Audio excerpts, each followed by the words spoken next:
Abre, Espírito Santo, o nosso entendimento. Toque, Espírito Santo, no nosso coração com a docilidade para aumentar a nossa fé, para que de fato essa palavra possa produzir em nós um compromisso de fé em Jesus Cristo.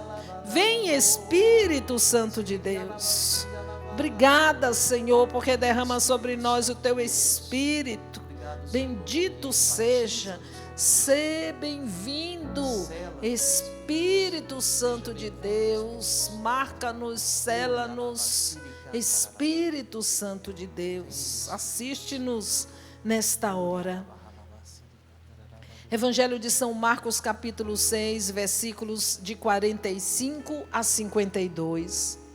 Logo em seguida, Jesus mandou que os discípulos entrassem no barco e fossem na frente para Betsaida, na outra margem, enquanto ele mesmo despedira a multidão.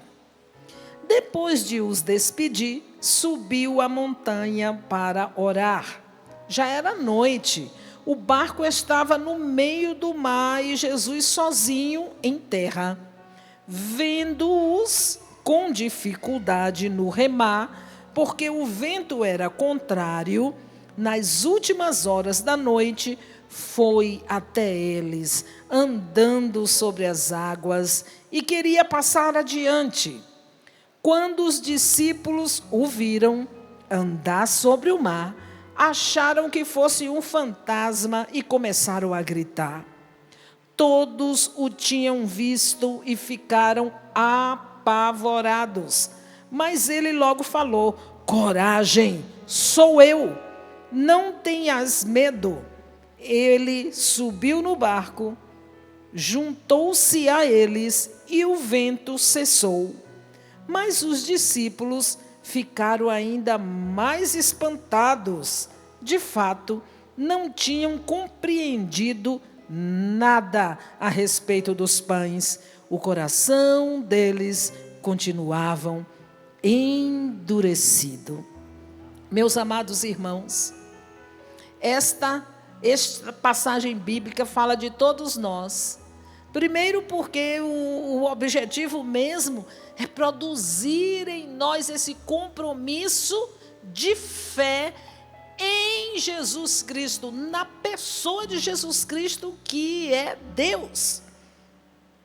Do começo não entenderam nada a respeito dos pães, que antecede ao milagre da multiplicação dos pães. Esse capítulo 6 é muito interessante. Mesmo vendo aquela multiplicação, o evangelista aqui é claro que diz que eles não entenderam nada. Foi um dia de muito trabalho, como é o nosso próprio aqui na Canção Nova. Poderia ter sido um dia de descanso para eles, depois de muito trabalho e depois de ter presenciado muitas bênçãos, milagres feitos por Jesus. E naquele momento parecia que estava tudo tranquilo, mas Deus, em sua providência, e hoje é quarta da providência na Canção Nova, Deus, em sua providência, nos dá a oportunidade de praticarmos a fé nos momentos difíceis, nos momentos que não são nada fáceis na nossa vida, que eu passo, que você passa, Flavinho, Sapo, Padre, meu Deus, quantos problemas nós passamos, e é exatamente diante desses problemas que a providência nos dá a oportunidade de praticarmos a fé. E foi exatamente neste momento, entre aspas, um momento aparente da ausência de Cristo, minha gente. Detalhe, que os discípulos estavam sozinhos, aparentemente ali na barca, na ausência aparente de Jesus. O que é que acontece? Vem o medo, vem a angústia. E o que é que estava acontecendo com Cristo nesta hora? Estava no monte orando. Estava no monte orando. E a gente vai lembrar do capítulo 8 do livro da carta de São Paulo aos Romanos, que diz claramente que Jesus está à direita do Pai, intercedendo por nós, rogando por nós. Mas nesta aparente ausência de Cristo, que não é ausência dele, talvez a gente não o vê fisicamente, como os discípulos ali na barca não o viu fisicamente naquela hora. O que é que acontece? Vem a angústia, vem o medo. Mas o versículo 48 é muito claro quando diz: Jesus vê a dificuldade em remar, porque o vento lhes era contrário. Então, nesta hora, meus amados irmãos, em que eu e você, na nossa barca pessoal, também estamos com dificuldades de remar, e estamos mesmo, e aparentemente dá o medo, dá essa angústia, e muitas vezes pode até aparecer a pergunta: Jesus, onde você está? Deus, onde o Senhor está? Que eu estou vivendo por isso, que eu estou passando por isso. O que é que acontece? Jesus vem andando porque ele vê a dificuldade. O Evangelho diz que Jesus viu a dificuldade em remar, não porque eles não sabiam, porque eram homens que trabalhavam no ofício deles ali próximo, naquele lago gigantesco. Era porque o vento era contrário. Minha gente, quem já foi lá na Terra Santa sabe, quando dá uma ventania no meio daquele barco, assusta, porque o lago é grande, é gigantesco, não é, Flavinho? O vento balança o negócio lá, mas Jesus vem andando sobre as águas, porque Jesus sabe das necessidades minha, sua, da igreja, e ele vem em direção para suprir as nossas necessidades, porque só ele faz isso. Não só, porque às vezes quando a gente fala das necessidades, a gente pensa só no material, só no físico.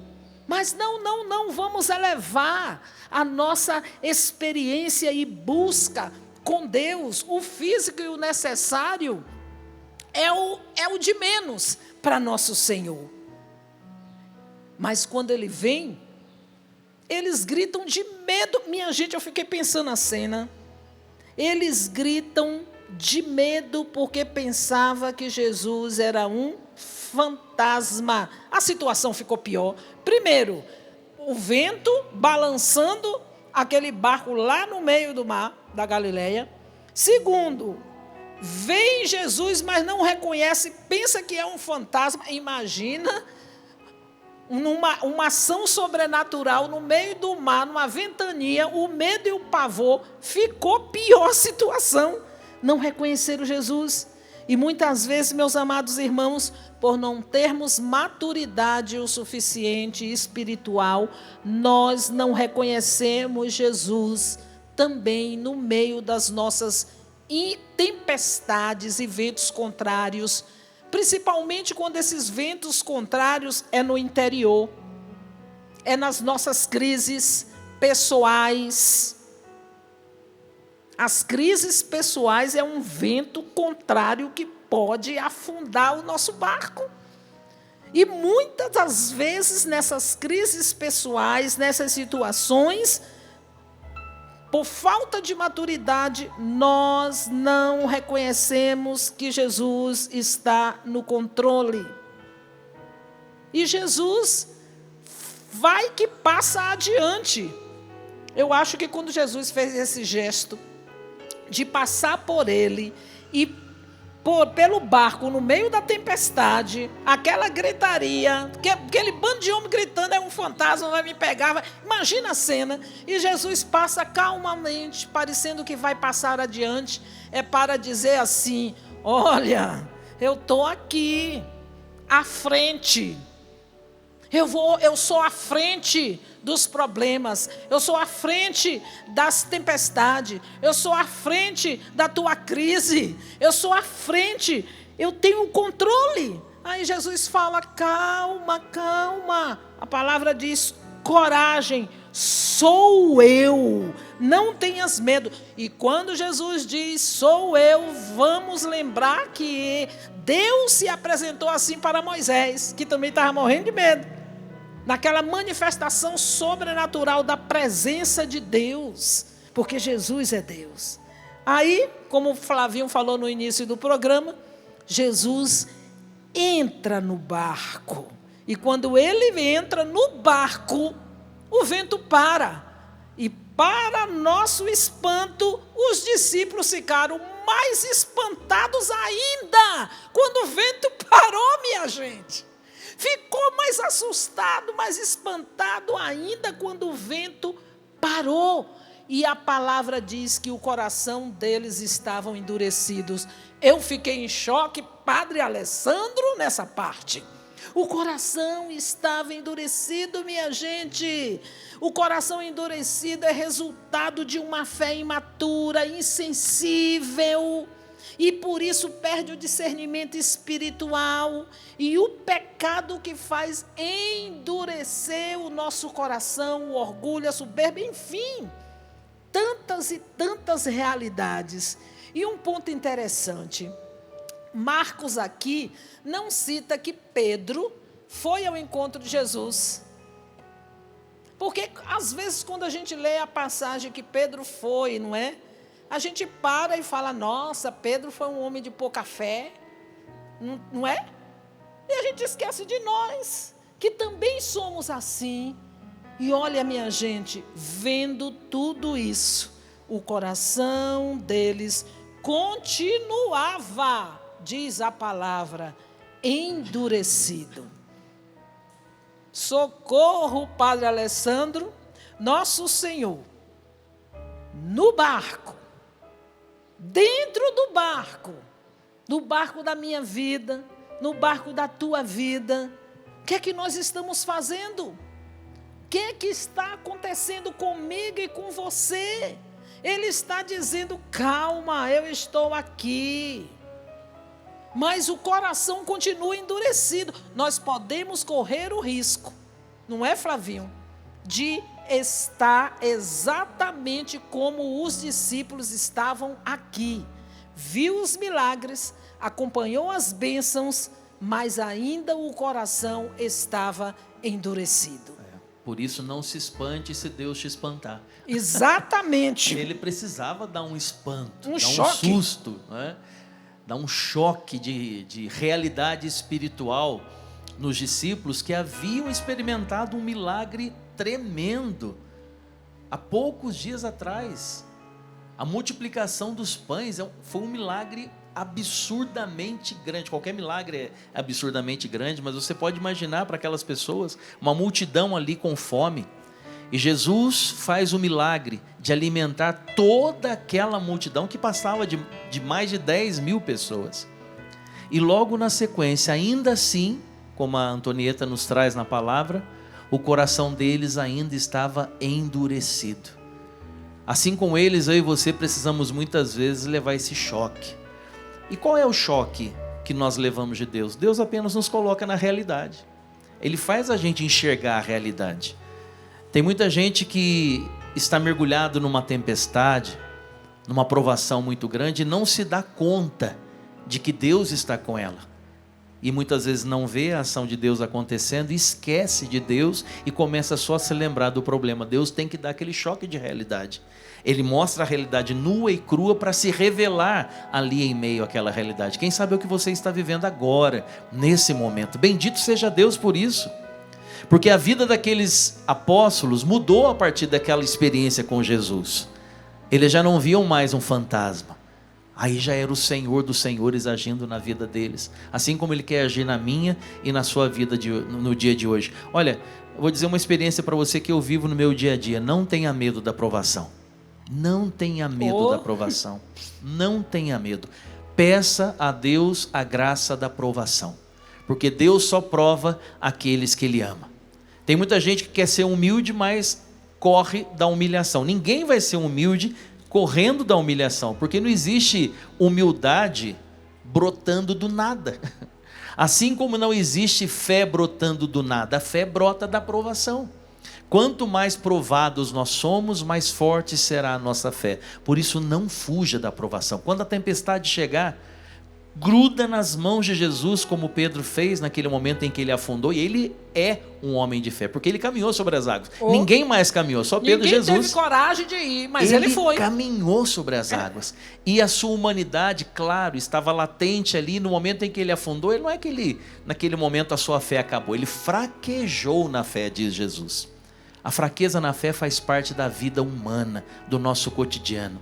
E é na fraqueza da fé que a fortaleza de Deus se manifesta. Peça essa graça hoje. O Senhor, através dessa palavra, Antonieta, quer nos dar essa graça. A graça de crescermos na fé. A graça de passarmos pelos choques da vida. A provação que a própria vida nos proporciona para nós sermos homens e mulheres de fé. Caminharmos como se víssemos o invisível. E a nossa oração diante de nosso Senhor é dentro desta realidade, da verdade. Se você está com medo, fala para o Senhor: eu estou com medo. Se você está frágil na fé, fala: Senhor, estou frágil na fé. Aliás, nem sei o que é isso. Não estou experimentando, não estou sentindo nada, não estou sentindo nada, vezes nada. Até porque, minha gente, a fé ela não é um sentimento.